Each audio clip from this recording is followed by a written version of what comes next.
Ladies and gentlemen, the Pew Research Centre's got a new study out, and it's one I'm not sure I can believe here because I have children, and they have children, although the little guys are too young to be on their phone. But this study shows, and by the way, this is interesting the way it was done because it polled teens and parents in pairs. That's interesting.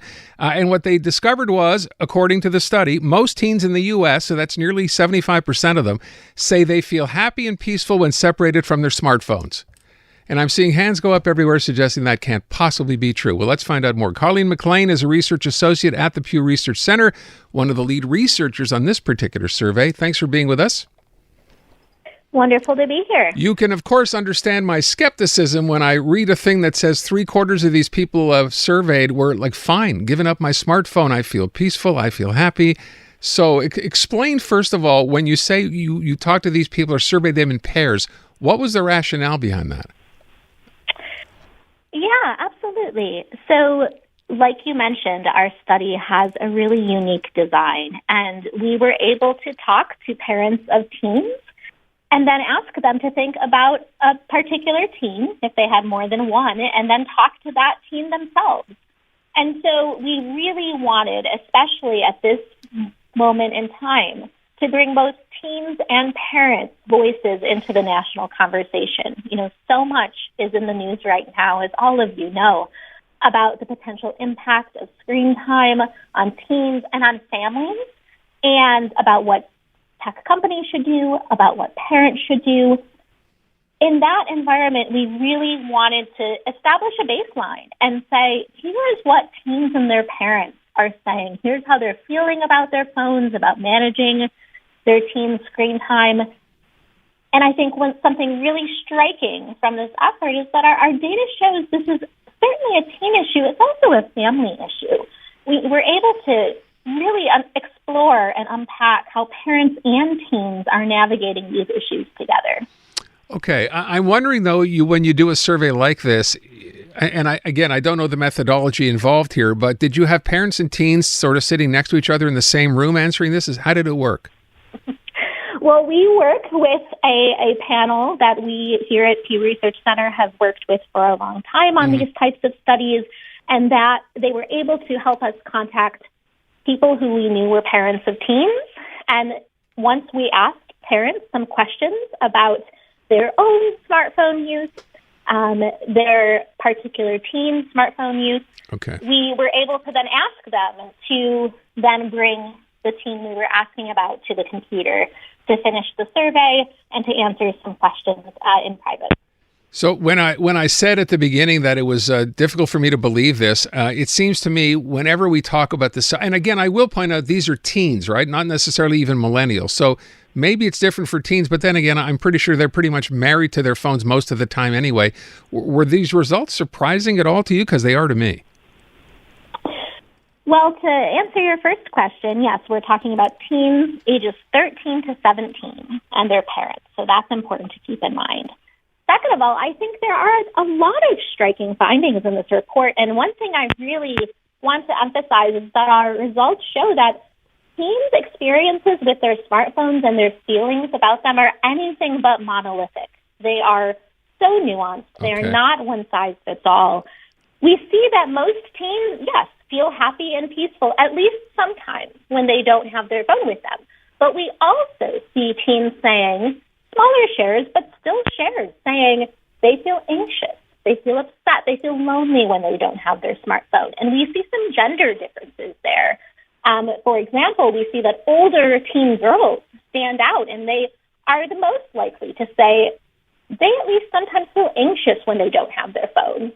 We also see this when we ask teens about benefits and harms. And so another striking finding from our work is that most teens, when asked, how do you weigh the benefits and harms of smartphones for people your age, 70% of them say there are more benefits than harms. So they're pretty positive. But I will note that this depends on what aspects of their lives we're asking them about. So we were able to break this down into 5 different areas of their lives. And when it comes to things like pursuing hobbies and interests and being creative, teens say smartphones make it easier for people my age to do that kind of thing. When it comes to developing healthy friendships, for example, the results are a little more mixed. And to take another example, when it comes to learning good social skills, more teens actually say that smartphones make this harder than easier for people their age. So it's really a nuanced picture. And I think our data has so many striking findings about the ways and the feelings that teens have as they're navigating a really kind of smartphone-heavy environment. Wow, that's fascinating. I wonder, as you describe this, though, are there some benefits here? I mean, obviously, we're finding a lot of data, and that's wonderful for people this age. Anything positive in here that we can take away? So we've covered some of the negative things. What positive do we take away from this? Well, we certainly see that some teens, like I just mentioned, are saying smartphones make it easier for people like me to pursue hobbies, to be creative. Okay. Smartphones have benefits.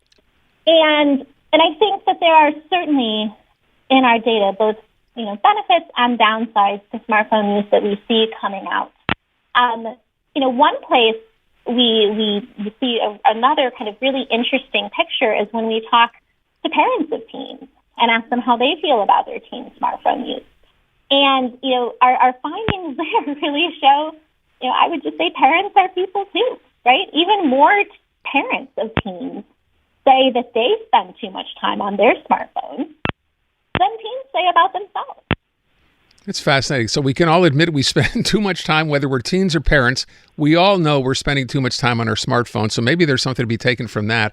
It's interesting, too, when you consider that some of the big social media companies like Instagram and Facebook have been sued, of course, for basically, contributing, if you will, to harming young people. I'm not sure if that's even fair necessarily when you read results like this. You're in control of your own phone. And if you say as a teen that you understand that and that there's some benefit to be gained, but also at the same time, there's some anxiety from using your phone too much, it seems to me that, this is basically should be their determination as to how much or what they see or what they don't see. And the social media companies involved really don't have any fault here.